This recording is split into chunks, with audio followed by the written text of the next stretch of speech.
Hi, my name is Dr. Swayman Singh. I'm a cardiology fellow in the United States. I came to India about 2 months back because of a family emergency, but I could never get myself to even go across Delhi because of the protests that were going on here. And when I was passing by, the pain I saw, I just couldn't get myself to go across, and I just had to be stationed here. Since then, I've been stationed here. Five River Heart Association is my organization. We've been having medical camps. We have opened up a library. We have a living facility for 4,000 females, and basically doing anything and everything to help the people in need here. However, you know, as you guys know what had happened on January 26th, I want to take you back to January 25th. We already knew that there's something could go wrong, as there were many things that were happening. There was an attempt to assassinate 4 of the farm union leaders prior to this date. There seemed to be some things that were set up for this protest to fail. So I can tell you what happened with me. So on 26 January, we were all ready. We had a team of 32 ambulances, close to 220 volunteers that were counted. We were supposed to be part of the parade, and we were just there as backup. You know, we thought that there would be already, ambulances and doctors there. We just wanted to be backup. So what happened when we got to Nanglohi station?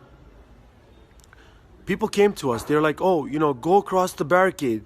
People are dying there. People are getting killed there. People are getting their legs chopped off." And we were shocked. Like, how can this happen? As the barricade wasn't even broken. But because people were telling us as doctors, we had to take action. So we moved our ambulances across the barricade, and the police allowed us to, very kindly allowed us to go across the barricade. And what was amazing was there was nothing there. Everything was fine. Everything that we were being told behind us was fake news. Again, we set up our camp there, and at that time, somehow something went wrong, and the police started hitting the protester behind the barricade. It was just 1 or 2 police officers that led, and then next thing you know, there's 3 tractors who want to get across the barricade. Police started firing, what are those things called?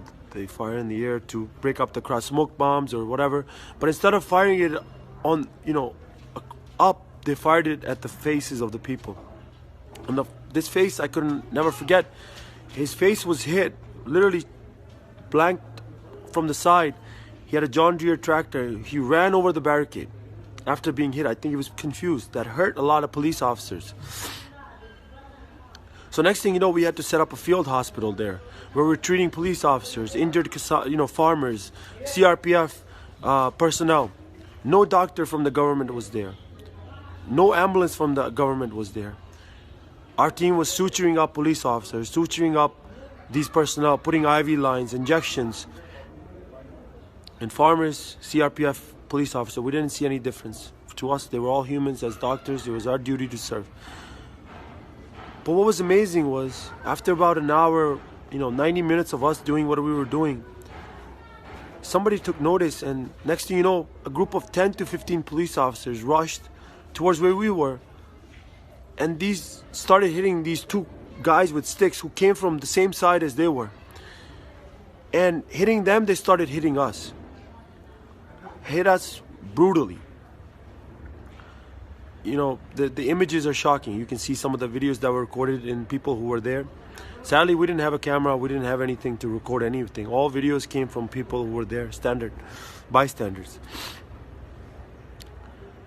And basically broke three arms of our guys, fractured 3 arms of doctors, hit a guy in the skull, literally opened up his skull, hit guys in the leg who have bruises all over their legs. And one guy was actually holding an IV pole, and we were suturing up a police officer at that time. Then the police officers themselves who were there stopped those guys and ran them off. Those same police officers who were there started crying to us, folded hands, and were apologetic because they didn't know what had happened. But what had happened was pretty clear. There were people on both sides set up to aggregate the crowd, to aggregate the police, to aggregate the people one against the other. And this had happened. We saw this the whole day. I can share a story later, but I just want to keep it brief. And what was amazing was, once the barricades, all the police officers basically lost their soul at that time. They were so shell shocked when they saw us getting beat up that they literally gave up the barricade. The barricades basically opened up at that time, and the farmers got through. What was so amazing, the same people who were behind the barricades, on the other side of the barricades, everybody was walking on the same road. Nobody was hitting each other. Peacefully, they walked across. The same people who were at that point were hitting people on the face with, these canisters, were literally walking now together, like nothing had happened. This continued till 10 p.m. We finished our day. Through this day, there was so much fake news that were being spread. Internet connection was broken. Everybody was confused. The farmers, most of them are not from Delhi. They didn't even know the way. What was the way to get to? Nobody knew the maps of the protest. There was so much confusion. People didn't even know which were the right barricades, which was the right road, and they were literally set up to fail.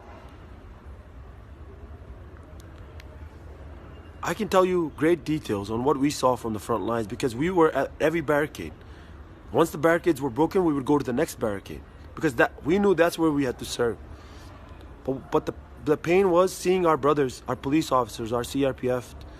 They didn't even have backup. They didn't even have the support of the doctors. Where were the doctors for them? Where were the ambulances for them? They were set up to fail and die. If we weren't there, so many people would lose their lives that day. So many farmers would lose their lives. Where in a developed country can you have a protest without doctors, without fire, without ambulances? But what I want to tell you now, which is even worse, internet connections were cut. Why? Why were internet connections cut? I want to answer to that. Where were the ambulances? It created so much chaos, so much confusion. The confusion still stands because people don't know what happened. These people who were there for 60 days doing protests peacefully, they don't know what happened. Who are those 200 people who went to the Red Fort at 10 a.m. when the protest was supposed to start at 1 a.m. or 1 p.m. I'm sorry. But I want to tell the international community one thing right now, which is the most important thing. People are going to die here. We're being squeezed. Food lines are being cut. Internet connections are being cut. People are going to start dying here. People are not getting their medications. Food lines are being cut. In the name of that, whatever happened at Red Fort, everybody's going to be targeted now. I want to tell the international community, if you want us to die, because these old men won't leave. They don't know any better. Are those 3 bills that much important to you that they can't be replaced? That you can't just cancel them and then bring them back in about a month? Are they that important to you? The lives of these people who are just asking, they're citizens of this country, all they're asking is cancel the laws for now. Bring them back. Better. But you're willing to kill these people for that? I'm telling you, there's so much stuff going on here. People are going to start dying in 1, 2, 3 days. If not today. I'm begging the international community to do something. Wake up. Realize these farmers are not what they were shown on TV. They're confused, man. They're literally confused. Most of them don't even know what happened. There are people sitting in US, Canada, that might know what was this whole Khalistan thing that we don't even know about. The separatist movement, we have no idea. We're all God-loving people. Even us, you can see pictures, you can see my videos. We treated everybody as equal, as we were taught by our God. Are taught by our Vaheguru, told to us by his Sikhs. Sikh can never be a separatist. Our Guru doesn't teach us to be a separatist. We love our country. India is our country. Our grandfathers, our forefathers died for this country. The flag is what, for 2 months we were giving away our flags, Indian flags, to be put on tractors. All tractors had Indian flags. How can you call these people separatists? How can you call this movement a Sikh movement? This was all pre-planned to. But all I'm saying as a doctor now, I will always serve my community. I would always serve the Indian community. I would always serve anywhere in the world. I was there for Black Lives Matter protest. I was there for all protests in America. We were there as doctors to help. And whenever in the future, wherever in the world, where humanity is challenged, I will always be there. But I'm just begging to you right now to try to understand, try to realize these old men over here, these old females, these children, they're being played. There's a game that's being played by someone that's deadly, and they're ready to kill them. You have limited time. If you don't take action now, I'm telling you, it's going to be too late. And you're going to regret it. These God-loving people were not the ones who were there in the Red Fort. They were not the ones who were putting up that flag. I'm begging to you. I'm telling you, we're the ones putting up these libraries. We're the ones putting up these medical clinics and these living shelters and serving free food all over the world whenever something goes wrong. These farmers are literally dying. They're telling you this, that people are trying to sell their land. People are trying to take their land away from them and give it to 3 people. Try to realize the pain. Try to understand the problem. If you're waiting for people to die before you take action, then trust me, in the next 3-4 days, there could be hell.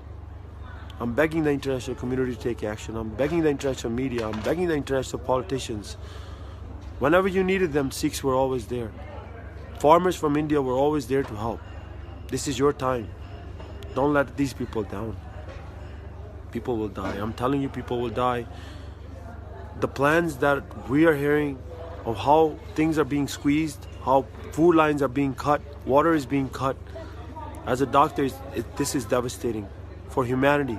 We were beat up. We were beat up as doctors. Our team was beat up as doctors. That's okay for us. We will continue to serve. We will not back down. But these old men, they cannot tolerate what's happening to them. Food lines are cut. Water lines are cut. Their phone connections are cut. Please, please help them. I'm begging you, please help them now before it's too late.